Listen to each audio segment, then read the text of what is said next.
Hello, and welcome to QUTV Sports This Week. I'm Tony Lundy. And I'm Tyler Menendez. Baseball players use their personal songs to motivate their hitting performance, and the tennis courts across the street from campus are made for the KU tennis team, but are not getting used. The QU football team hired a son of a Hall of Fame quarterback, and that's where we begin today. As the Quincy football coaching carousel has come to an end, they made one final addition to the coaching tree. With Hall of Fame ties and an illustrious college football career, the Hawks can say they have found a gem to lead them to victory. QUTV's Carter Lensing gives us an introduction to the new football royalty on campus. Now going for the post corner, Warner! Does he have a touchdown? Unbelievable. Cade Warner on the receiving end, and the shootout is officially on. I feel good. I'm excited to be here. It's been a fun week. Kind of drinking by a fire hose a little bit, learning with the kids, but it's been an enjoyable process. Cade Warner is the newest addition to the Quincy University football staff, but he is no stranger to the football field, as when he grew up learning the game, he learned it from his father, who was a Hall of Fame quarterback named Kurt Warner. Warner's football mind is something that is being looked forward to by all players on the team. I'm excited for him to come in. I'm sure he's going to bring a new look offense with his background playing at two really high Division I schools and his dad being Kurt Warner. And he's just bringing new energy that's going to get everyone excited. While growing up with a father being a Hall of Fame quarterback as a tall order, he made a name for himself being a two-time team captain at both University of Nebraska and Kansas State University. As well, he joined both universities as a walk-on and excelled in both places, which gave him a shot in the UFL and the NFL. With all that experience, the players start to get goosebumps with excitement. It feels pretty good just knowing that, you're playing for the son of a quarterback that is in the Hall of Fame. You can just tell, I'm just for a week of working with him, my mental capacity with the game of football has grown astonishingly well. And you can see that he knows what he's doing. We're super organized. This season I feel like we're going to be tough to beat just because of all the little things that we're doing, the mental things that we're doing. So I think it'll turn out to be something that'll be a blessing in disguise. As his playing career has come to an end, he looks forward to finally coming onto the coaching side of the ball to help teach the game to collegiate athletes. I think the first thing is culture. I think both those places had a good culture. And you can see especially at K-State, in the success that we had and what we're able to do on the football field, I think it starts in this weight room and it's top down. So that's one thing I want to bring. But also, too, I think it's a synergetic football, like a way to play the football game where everything kind of helps each other out. The run game helps up the play-action game. The passing game can spread the box out for the run game. So just all those parts helping each other out. With a high-powered offense in mind and new additions to the team, Cade Warner will have no trouble leading the Hawks to victory. Carter Lenzen, QUTV News, Quincy. A new team is taking the field in the College Prospect League. Meet the Quincy Doggy Paddlers. As the latest addition to the Summer Collegiate League, the team is giving top collegiate players a chance to sharpen their skills and compete at a high level. With a roster full of rising stars, the Doggy Paddlers are ready to make an impact in their debut season. While the name is making waves, fans miss the old name of the Gems. Going from the Gems, I think it's an interesting choice. We liked the name the Gems. It was fun and interesting, and this is definitely an interesting one too. I liked where they were going with the German history. I just think it missed its mark a little bit. It's a bit too odd, too interesting. The Doggy Paddlers are on a mission to prove themselves in the league, and with talent and determination, they're ready to make waves. For schedules and ticket info, visit their official site and catch the action all season long. Golden Rule Entertainment and Quincy Baseball Club announced that KU Stadium will host the Prospect League team this summer in 2025. Since the announcement on November 15th, a lot of questions have surfaced regarding the stadium's condition. While it looks beautiful from a distance, when you get up close, you can really see the history in those grandstands. A true gem of the Gem City, QU Stadium, a staple of Quincy, Illinois athletics dating back nearly 100 years.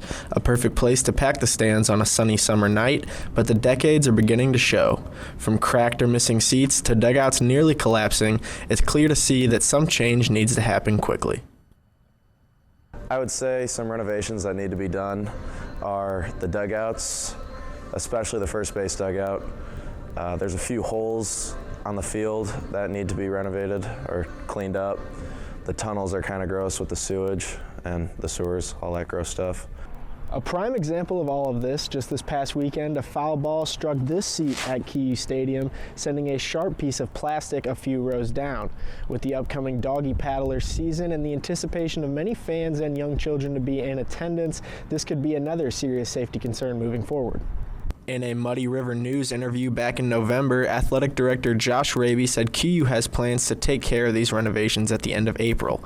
The clock has been ticking at the stadium for decades, but it seems to be ticking a little quicker now for the QU Athletic Department. With only a couple months until the Doggy Paddler season, change needs to happen fast. It's been a long time coming, but it seems that Quincy University is right around the corner of some new stadium renovations. And with some exciting baseball coming to town this summer, it should be great to see what changes are going to be made. The Quincy University tennis team is currently not practicing or playing games at their own courts. The tennis courts at QU are in disrepair with cracked surfaces and broken nets, making them unsafe. The courts were redone in 2018, but the courts are now again not playable. Coach Wyatt Pauley says it will take fundraising and a financial contribution from the university to repair the courts. The ones on campus are currently unplayable. I think there's one court that you could still kind of play on, but it's borderline. The foundation over the years is just cracked, and I think it's so old that you'd kind of need a total restructure of the whole facility. The team now trains at Quincy Community Greenman Tennis Center.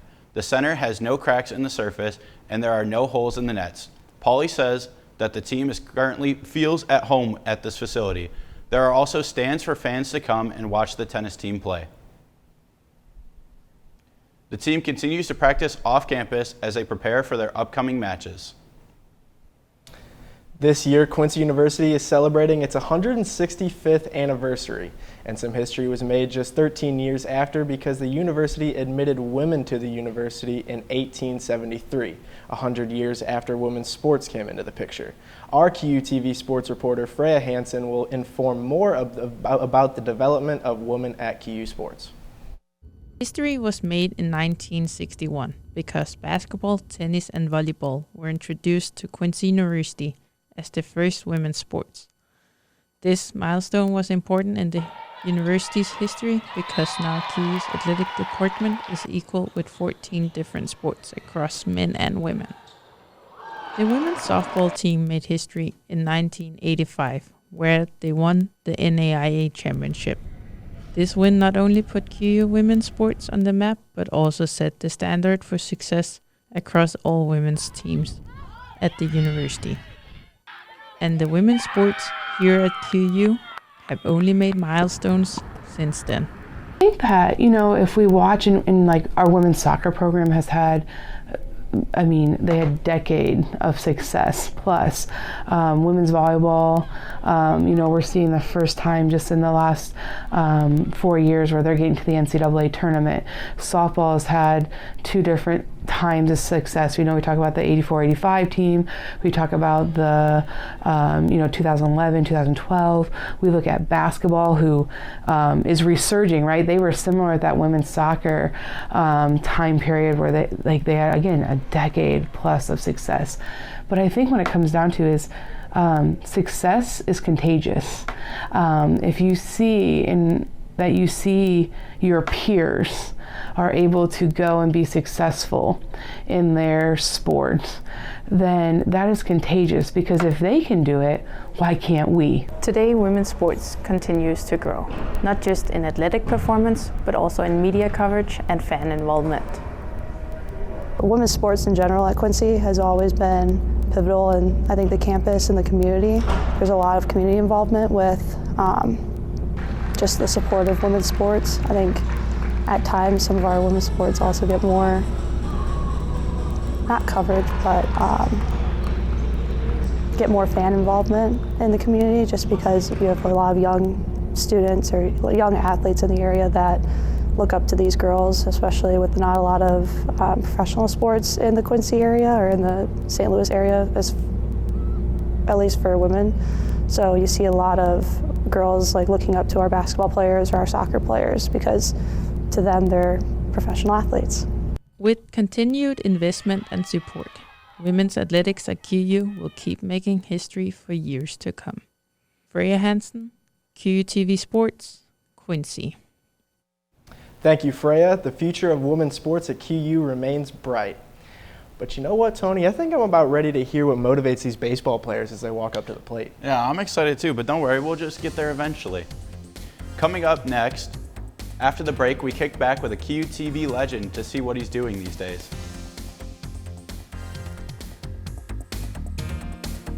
Welcome back. Senior student Parker Limenstahl has one of the most decorated resumes in Quincy University. Between working sports games around campus and even working at this very desk, Parker has done it all. I had the chance to catch up with Parker and get a background of his life on campus and what he plans to do next. Ooh, just a bit high there. Evens it up at 2 balls and 2 strikes. Parker Limenstahl, former QTV member, retired athlete, team manager, and play-by-play announcer. To say the least, Limenstahl has experience in every field around campus and can provide you with help. He works for QU as a student ambassador, where he gives tours to potential or incoming students. He has a knack for helping students in other ways too, as he's a tutor for the school, helping people who struggle with accounting. And when he's not helping students out with schoolwork, he's tackling his own work. QU has given me so much during my time here, and I feel the only way that I can repay that is just by helping other students, whether it be in the classroom or helping out with the athletics department at games by doing production truck, commentary. I just really enjoy giving back to a school that has given me opportunities that I never thought I would have had as a little kid. Finding Limenstahl out of his schoolwork might be a challenge, unless you're at a sporting event, especially baseball. Parker has worked majority of the Quincy baseball games and even provided legendary calls. High fly ball right, back at the wall, Santa Maria, walk-off 3-run home run, JD Ortiz walks it off. He has perfected his craft in not just announcing sports, but being a part of a team. Parker is a former QU bowler and was a part of the inaugural team. He retired last year, but was offered a spot to manage the team, still being able to receive his scholarship. He was a key player to the team when it first started 4 years ago, and now that he decided that he didn't want to bowl anymore, but still wanted to be a part of the team, he now gives us another ear that we just to listen and maybe bounce ideas off of and just be there for us when we need him. He's also big with stats for us, which helps us keep track of everything, and he's still being a beneficial part of the team. With all the jobs that Parker has on campus, it's really bad because I feel bad for him because he doesn't get the chance to be around as much, me being one of his roommates, so he just doesn't have that time to relax or really get to have personal time to himself. But we'll see if he's here right now. Parker? All right, of course, he's not here. He's probably off doing something for the school. Parker plans to graduate this spring with his bachelor's degree in accounting and a minor in sports communication. He plans to work an internship with Dot Foods over the summer and is looking to get his MBA next year. If you come across him around campus, say hello to him or tell him how impressive of a dancer he is. Music is an important part of any sporting event. Players warm up to their favorite playlists and fans listen to rock out in the stands. Joining us on set now is QUTV's Jake Vitale to talk about why music is so important to baseball. So Jake, other than being a part of the action on the field, what makes a baseball game so entertaining from a player's perspective? Baseball is a special sport because there's so many different ways that it's entertaining, from vendors like at the stands at like a major league game calling out food or for drinks, and then just like being able to like high five people after like a home run and celebrating with everybody in the stands, and walk-up songs are a part of that. So let's take a look at what some of my teammates had to say.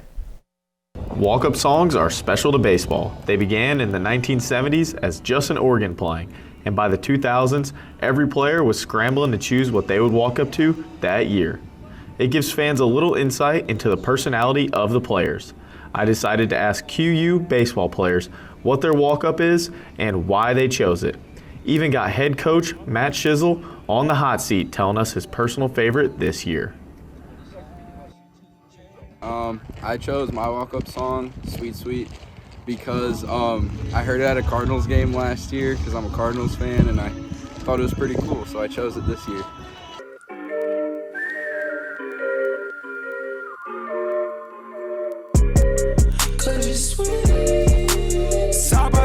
I was on vacation and my girlfriend picked it up, and she said that she liked it, and she thought that's what I sound like, so we chose and went with it.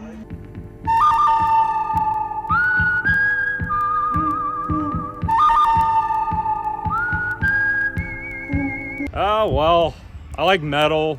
Like, if you guys have heard me in the weight room, I like just the heavy guitars and whatnot, and yeah, that kind of gets me in the zone. Get ready to pitch, kind of like flips that switch for game time.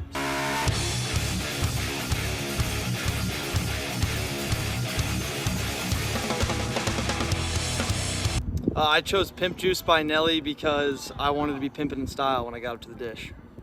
Oh, come on. Pimp Juice. I think I need to let her loose. I think I need to let her loose. Let her loose. Probably because Lunatic Fringe is hard.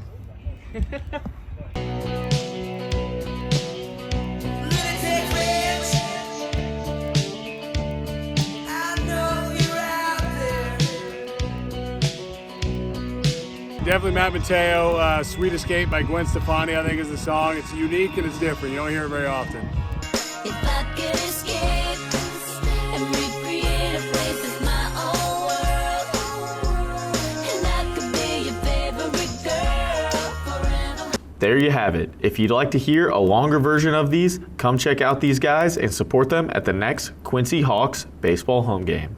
Jake Vitale, QUTV, Quincy.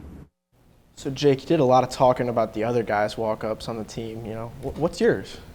Mine's Money for Nothing by Dire Straits. I have it on like the guitar solo, and very similar to Roman. I just chose it because it's hard. Like there's nothing special about it or anything, but yeah, it's hard. I agree. Yours is hard, and thank you for joining us on the set and coming in to give us your insight on your part of baseball. Awesome. Thank you guys. Thank you.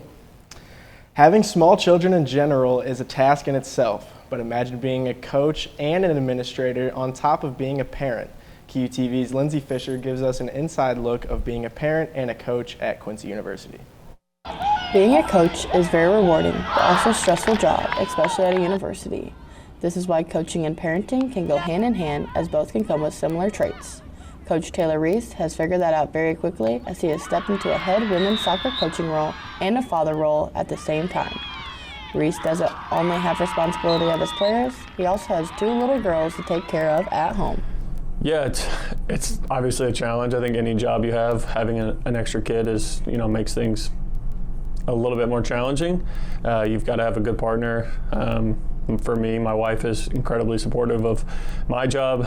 She understands that there's certain instances where, we're away for travel or late night practices, things like that. So I think for me, that's the most important thing. I think my wife is, somebody that really allows me to have this job, the job that I love, and to have a supportive, person with you, and then just making the time that you have with your kid special is really important. So yeah. Reese has 2 girls with his wife Reagan, Olive, who is 2 years old, and Daisy, who is only a couple months old. He loves being a girl dad and watching them grow. Reese looks to instill the same teachings in his daughters that he does in his players. Reese's dad coaches as well, and Reese looks up to him as he managed being a father and a coach while being successful on and off the field. He hopes to bring the Lady Hawks team some success this fall as he enters his first year as a head coach. Coaches aren't the only people on campus with little ones running around at home.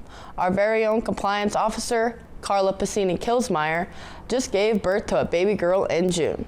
We're going to take a deep dive into how she deals with her almost 1-year-old at home while being at school most of the time.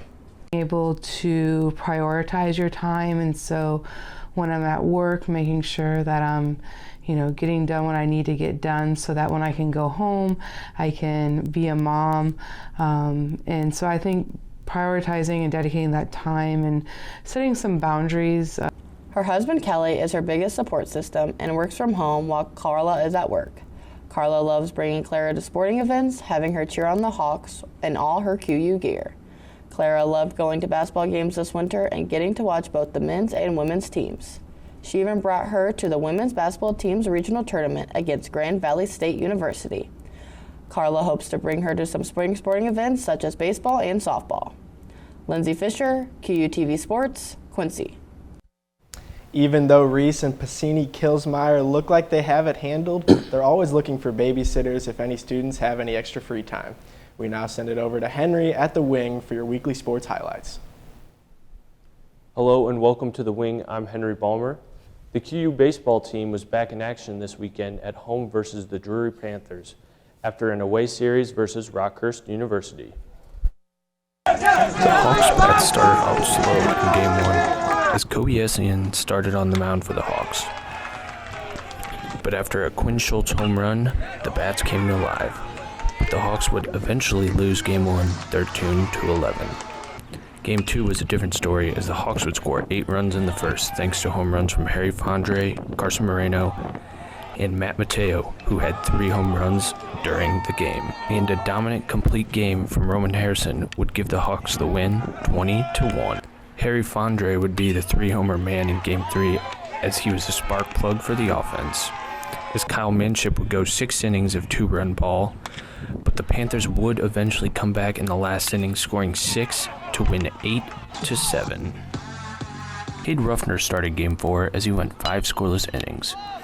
David Broughton would get the scoring started with a home run of his own, followed by a J.D. Ortiz homer later that inning. And then putting the nail in the coffin, Joe Huffman would hit a homer, and a 4th home run from Matt Mateo would give the Hawks the win 11-8 to split the series. The baseball team will stay at home this weekend as they face off against the University of Indianapolis Greyhounds for a 4-game series. Staying on the topic of baseball, one of their players racked up the awards this week. Outfielder Matt Mateo took home GLVC Player of the Week for the Hawks, as he had a .526 batting average, 4 home runs, and 10 RBIs, highlighted by a 5-for-5 3-home run game in Game 2 against the Drury Panthers, as these efforts would allow him to also win QU Hawks Toyota Star of the Week. The Quincy men's swim team sent 2 swimmers to Division II Nationals in Indianapolis, Indiana. One of those swimmers was junior Wyatt Walsh. Swam the 200-yard individual medley, where he placed 17th, just missing the last final spot at 16th. The next day, he swam the 400-yard individual medley. He became the team's first All-American swimmer by getting 6th place. He also beat his team record by 0.5 of a second, going 3 minutes 51 seconds and 0.48 milliseconds. Wyatt ended his trip to Nationals with 500-yard freestyle. Walsh swam the 20 lengths of the pool in a personal best time of 4 minutes 26 seconds. Walsh hopes to make it back to the Nationals for his senior season next year. In the second swimmer for the Hawks was Borna Kasande, who started his national debut campaign with the splash and dash in the 50 freestyle. Kasande placed 32nd in the event with a time of 20.32 seconds. On day 2, he swam the 100-yard butterfly and made finals with a 16th place finish, going 47.39 seconds. Day 3 for Kasande brought on the 100 backstroke with a 27th place finish, going 49.24 seconds. The final day, which is usually the longest for the swimmers, was his most anticipated event. The 100-yard freestyle ended his Quincy campaign with a 44th place finish while going 45.34 seconds. Shortly after Nationals, Kasande entered the transfer portal and signed with West Virginia University. The Quincy University women's bowling team hosted the GLVC Women's Bowling Championships last weekend. They managed to enter the tournament taking on the number 1 seed Maryville Saints. They fell through in the match, knocking them into the losers bracket, where they would take on the 5 seed Newman Jets. The Hawks fell in that match, knocking them out of the tournament completely. The Maryville Saints went on to Sunday afternoon, winning the championship for back-to-back years. The Quincy University cheer and stunt team made noise in the Music City. This past weekend, they traveled to Nashville, Tennessee for the Music City Stunt Classic. The Hawks faced off against the Northern Kentucky University Norse in their second game of the Invitational. And this is one that Coach Diane Shoemaker, the Hawks will never forget. Long story short, This one would go down in the history books as it was the first win in program history. Coach Shoemaker led her Hawks to a 12-4 victory over the Norse and landed herself in the win column forever. We give a big QUTV congratulations to the stunt team and are looking forward to more success in the near future. They will be on the road next weekend, but open up in Pepsi Arena on April 13th against Missouri Valley. That's all I have this week at the wing for the QU Sports. Highlights of the week, back to you guys at the desk. Thank you, Henry. And sports teams don't just win on the field. Winning is a result of good mental and physical preparation. QTV Sports' Lucas Latentine gives us a closer look at how the baseball team gains a strategic advantage over their opponents. If you have been to a QU baseball game, you might have noticed a white box on a tripod behind home plate. While this device may seem insignificant, it has the potential to give the baseball team chances to make game-winning decisions in-game, as well as help with player development over the winter. Basically collect a bunch of data on pitch speeds and batted ball speeds and trajectories, and then I use a software called Julius AI to run Python and R code in order to analyze the data and provide valuable insights to the coaches to help with game time decisions and player development decisions down the road. The information gathered can inform coaches which players have the most success in particular matchups, as well as hint at why this may be the case. The data and analytics provided from FlightScope give the baseball team here at QU a unique advantage that most other teams in the GLVC do not have. The baseball team is still experimenting with new ways to sort and utilize the information they gathered throughout the season. Lucas Latentine, QUTV Sports, Quincy. The Quincy softball team is doing something a little special this year at Martheinen Softball Field. On April 5th, the QU Hawks softball team will host Missouri S&T and host a strikeout cancer game. This game hits a little close to home for the Hawks, as one of their own players' father is struggling with colon cancer. Micah Hurley is the Hawks' starting third baseman and a senior on the team. Her dad has been battling colon cancer for about a year now, but he never fails to miss a game. The Hawks teams decided to play the strikeout cancer game in support of Hurley and her family. The team will be wearing blue jerseys and shoelaces, as blue is the color of colon cancer. I'm just excited to see all the fans, all the support. It really means a lot to not only me and my family, but everyone that's battling this around the world. Hurley and the Hawks are excited to see all the support and people who come out to Martheinen Field on April 5th. The QU Hawks softball team encourages you to come out in your blue and watch the team as they take on the Miners of Missouri S&T this Saturday. Most college kids get jobs in their college towns. For one specific QU football player, he does things a little different. QUTV sports reporter Michael Lanier tells us more about this QU athlete. Most people who work for professional teams only focus on their job at hand. For Carter Linson, his story is much different. A job like this is a dream come true, but it comes with some conflict of balancing school and spring ball along the lines. Well, this job is a very important part of my life and launching this career. So even though it's spring ball right now, it's still a little bit of a hassle. So sometimes I'm working late at night with the organization back home. Even though his job is in St. Louis, Carter does quite a bit of online work from Quincy, whether it is working on the ticketing software to enhance the fan experience or making a graphic for the publications office. Carter is always busy. On top of all that, you might get your tickets from Carter through the MLB Ballpark app. A part of Carter's job is sending the tickets from the Ballpark app to the fans, along with navigations through the ballpark. To find the step-by-step process as shown here, you'll want to go to MLB.com/Cardinals to find more on how to get your tickets from Carter to watch the birds on the bat. Michael Lanier, QUTV Sports, Quincy. You know, they mentioned spring ball. Spring break was just upon us this last week. That is absolutely right, and we are going to see if that spring weather is going to continue into this week as we have Ryan Capps for the weather coming up after the break. Spring break for the regular person is a time to relax. For a Quincy linebacker, it is a chance to get ahead of the competition. Quincy linebacker Jacob Duke took some extra time to get out in the Florida heat. For some athletes, breaks are a time to get your body ready. For Duke, every morning started with movements. In doing these, you're able to wake your body up for the day, as well as keep it used to training daily. Yourself physically, working out, doing what you need to do, looking in the playbook, just to make sure that you don't fall behind from others and staying on top of yourself for when you get back. Hawks kicked off spring ball last Monday in preparation for next season.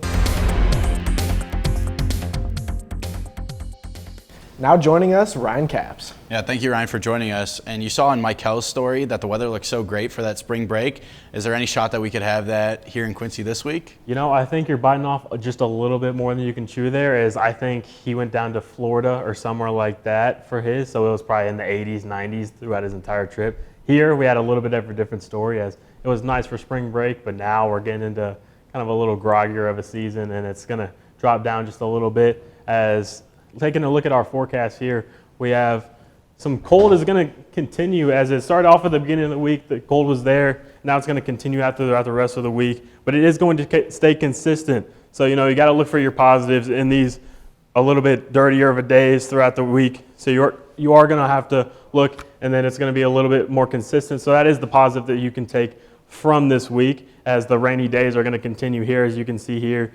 As now, we've already seen it today, but we are going to take a look at our history for today. As you can see here, we have a high of 75 and a low of 46, which is a little bit higher than your average, not what you usually have. But as you can see here, as the record is 88, which would have been beautiful to have today, but you can't always get what you want here in the Midwest. Now looking at today, a little bit more in depth. Yeah, as you can see here, we do have some rain in our forecast, which you've already experienced today. As I can say for sure that I got soaked coming on my trip over here. So we already had some rain in our forecast, and it was about 75 degrees as a high for today, so that's going to be nice. But it is going to drop down to about 46 degrees for tonight, so you are going to want to keep that in mind, as there is a big difference there, and it is a little bit colder, especially with these winds of 12 miles an hour from the west and partly cloudy. So it is going to feel a little bit colder than what it is, probably about in the 30s, so you are going to want to bundle up and dress for that in that situation. Now on Thursday, as you can see here, we have a temperature of 58 degrees. So this is kind of what I was talking about. We have the temperatures in the 50s,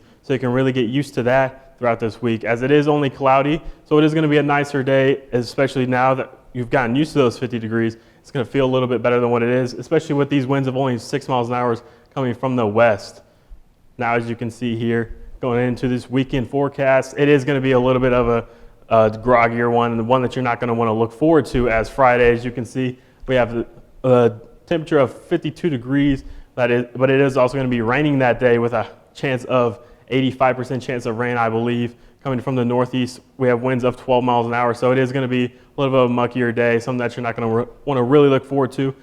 Maybe you can stay inside and study or something like that, but now going into Friday evening, it is going to drop down just a little bit to 44 degrees. So there's going to be a big difference there in the temperature, but as you can see, the rain is going to stop, so you will have to take note of that, as it might be just a little bit humid, as that's kind of what it is in the Midwest. It likes to stay humid year-round. Now Saturday, as you can see, we have temperatures of 50 degrees with winds of 15 miles an hour coming from the north, and it is also going to be raining on Saturday, so it's going to be just a really mucky day in general. Something that you're going to take note of, as usually you like to go out on your Saturdays and have a fun day there, but it might not be a fun day just in general, especially with this forecast.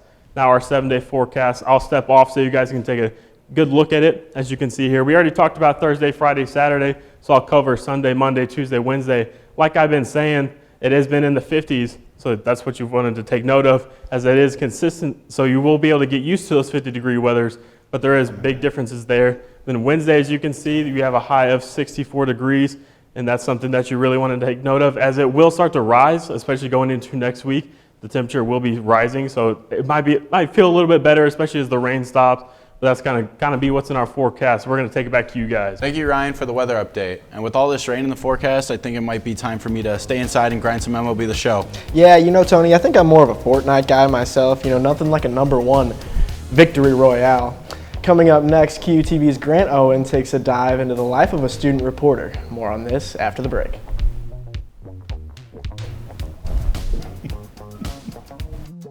QU gave 2 students an opportunity of a lifetime at the Swimming and Dive Nationals in Indianapolis, Indiana. Those 2 students are swimmers and communication majors. QUTV's Grant Owen takes us to Nationals and tells us about the experience of being a student media reporter for the school. Getting an opportunity like the one me and my teammate were handed was such a great experience, and I got to bring a camera and take you behind the scenes for a day in the life of a student media reporter. When we first got to the pool, we had to pick up our media credentials. This allowed us to get anywhere on the pool deck with the camera. Up on the main concourse, you had all your booths, your merchandise, your athlete credentials, and your meat packets for coaches. And in between sessions or races we need to shoot, I got my interviews done. One with an assistant coach and one with Wyatt.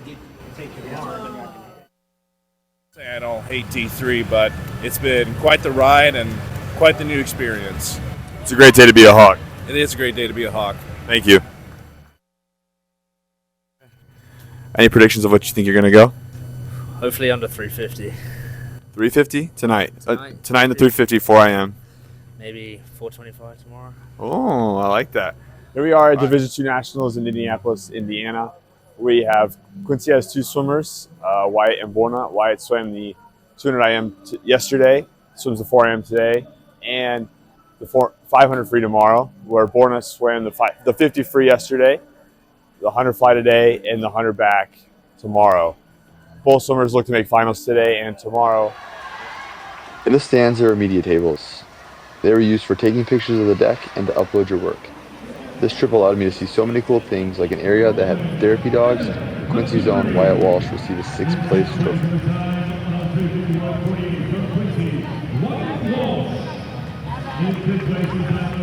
Here we are in the media room. Angelina's working on uploading pictures and other stuff. We got our Starbucks. But yeah, here's the press room. It leads out right out to the pool.